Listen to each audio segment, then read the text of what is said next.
Hi, this is Claire, Educator Success Manager at Robo Wunderkind, and we have our fourth Robo Spotlight teacher, Jen Lowry in Winston-Salem. And so I'm going to let her do a little intro about who she is and what she teaches before she starts her Spotlight today.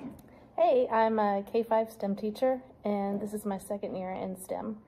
Yes, so I came to visit Jen and do a little co-teaching session, and it was one of her first lessons with, was that kindergarten? With kindergarten, and it went so well that I asked her to come and kind of walk us through how she planned each step of the lesson. So Jen's going to kind of just come and walk through how she planned first introduction lesson. She did the party twirler with kindergarten. So I'll let you take it away. Okay, so first we passed out the iPads, and we logged in together. Yep. And then I had the kits laid out on the table.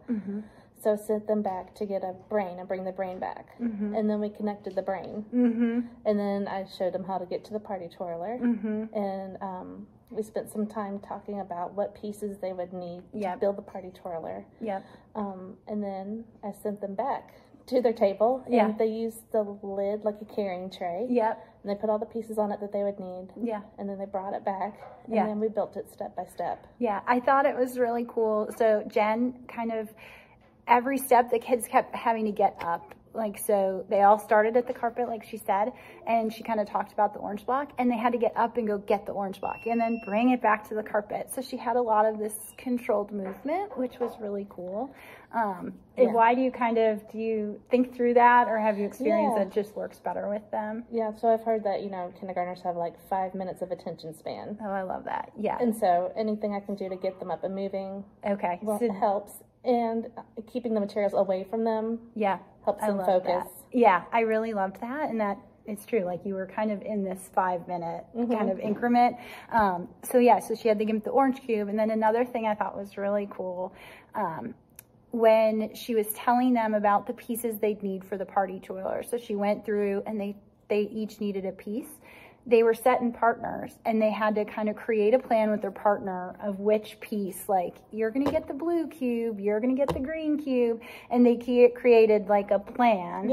And then together went back to their table, found their pieces, came back to the carpet, and you kind of talked through what they had to do again. And and that was really great. And then after that, they kind of built them, and you sent them back to their tables, right? Is that what we built them on the carpet and then sent them back? I think so. I think that was how and then played through in the party tutorial. And then your game that you did, which I thought was really cool, because then we brought them back to the carpet with we built the race car. That might have been another day. No, that was all in one day. Was it? It was. It was impressive. Yes. We got them in the party twirler, and then they came and they built the race car. And you had the little math game with the die. You remember that one? So where did you kind of come up with that, or just thinking of? Just thinking of things they could do that would tie into math.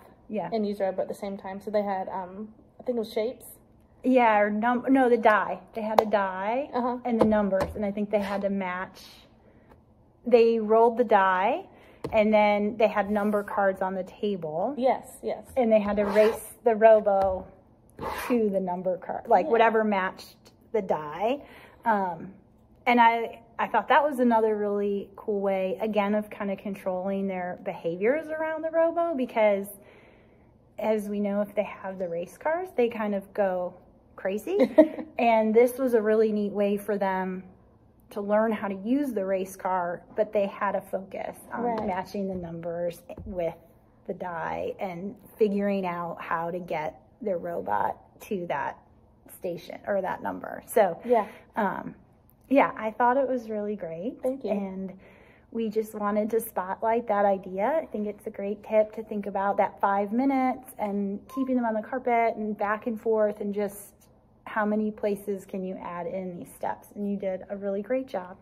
So I wanted to thank you for using Robo and being our spotlight teacher, and hopefully that'll help some of you when you're thinking about how to do this with those littles. It was a great tip to think about 5-minute increments and lots of movement. So let us know if you have any questions. Feel free to email me any questions you have for Jenny, and we look forward to talking to you soon. Bye.